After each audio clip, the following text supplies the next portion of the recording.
Hear me, friend. Hear me just on our charter plane. Friend, Carol Wayne was a TV star famous for playing the dizzy blonde on The Tonight Show. In January 1985, she went to Mexico with a male companion. After an argument, she walked away alone. 3 days later, her body was found floating in shallow water. The strangest part, she was terrified of water and couldn't swim. Even stranger, there was no water in her lung. Her body was quickly cremated. Now, the new official reports revealed new shocking details. Carol Wayne was born on September 6, 1942 in Chicago. Her parents, Elizabeth and Edward, were both stage actors. Their home was full of energy, scripts at the table, actors coming and going, and stories told late into the night. Carol wasn't the only child soaking in this creative world. She had 2 older brothers, Michael and Patrick, who also followed artistic paths. From the start, Carol was surrounded by performance. While other kids played with dolls, she was watching plays, learning stage cues, and picking up the rhythm of applause. By the age of 10, Carol had already stepped onto the stage in small roles. She didn't need convincing. Performance was simply part of her life. But acting wasn't her first dream. That came one winter afternoon when her father took her and her younger sister Nina to a holiday ice show. The lights, the music, and the grace of the skaters completely enchanted them. The very next week, both girls were enrolled in skating school. What started as curiosity turned into obsession. By the time Nina was 6, both sisters were training intensely. They woke up at 5 a.m. every morning to practice for 3 hours before school. Then came school, then more skating.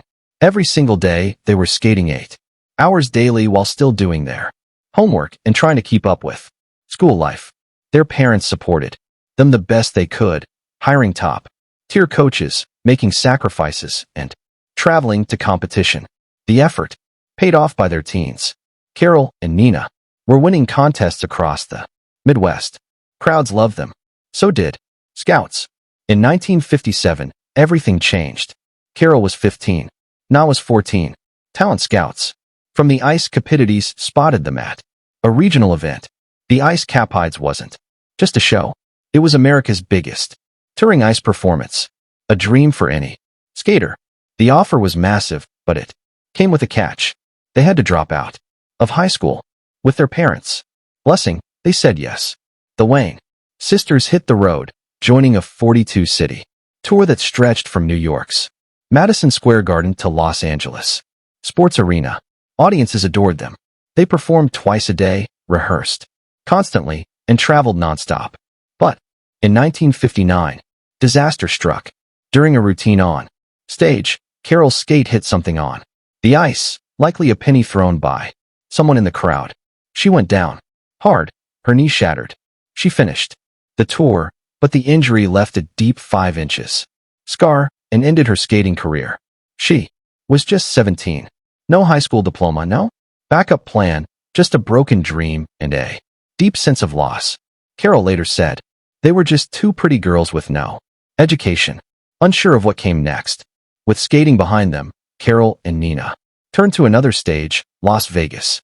In 1958, they became showgirls at the Tropicana, performing in the famed Fizz BER. Their costumes were dazzling and revealing feathers, sequins, and very little elf. Their mother, seeing them backstage for the first time, gave a now famous line, "Could you ask them for a couple more feathers?"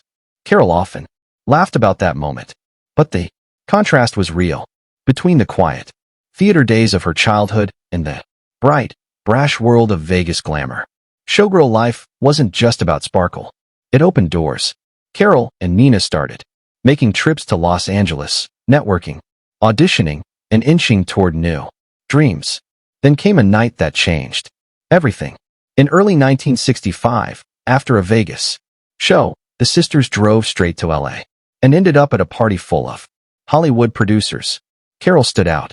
A casting director walked up and said, "We're looking for a girl just like you." He wasn't kidding. The next morning, despite having barely slept, Carol showed up for the screen test. She nailed it.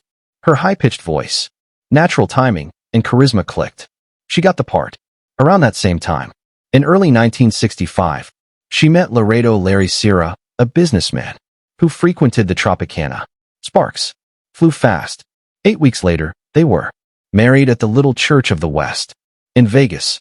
Na and a few close friends attended. There was no honeymoon. Carol had auditions to attend. Work came first. That pattern never really changed. The marriage was short-lived. Between her Hollywood schedule and Larry's business life, they barely saw each other. They divorced in June 1967. Carol later said it was more of an extended date than a marriage. In 1966, she got her break. That year, she played Ginger Levier in The Super Colossal Affair, an episode of The Man from UNC. It was a short role, but Carol made it memorable. That same year, she showed up in the Sisters series The Girl from Uncle, this time as Shiloh in The Faustus Affair. She didn't just act, she stood out. Hollywood noticed, and it began. Producers started offering her the same kind of roles again and again. The sexy dumb blonde. It was a box she'd struggled to escape for the rest of her career. But not every role was one-dimensional. On January 25, 1967, she played Temple Jones in an episode of I Spy Called The Trouble with Temple. This time, she wasn't just eye candy. She was vulnerable, trapped in a toxic relationship with a man suspected of being a foreign agent. Shot in Toledo, Spain, the episode let her show something deeper. Critics called it her best work. The story was tender, layered, and full of tension. While Bill Cosby's character was drugged in a dark subplot, it was Carol who stole the spotlight. She wasn't just funny or flirty here, she was human, and it showed what she could do if anyone gave her the chance. Back in the world of comedy, she made waves on two of the biggest shows of the decade. On Bewitched, she showed up twice. Her most famous appearance aired on November 6, 1969 in A Bunny for Tabitha. Uncle Arthur tried to summon a bunny for a kids' party, but instead conjured up Carol Wayne as a cocktail bunny. Pure chaos. It was classic Bewitched fun, and Carol was perfect for it.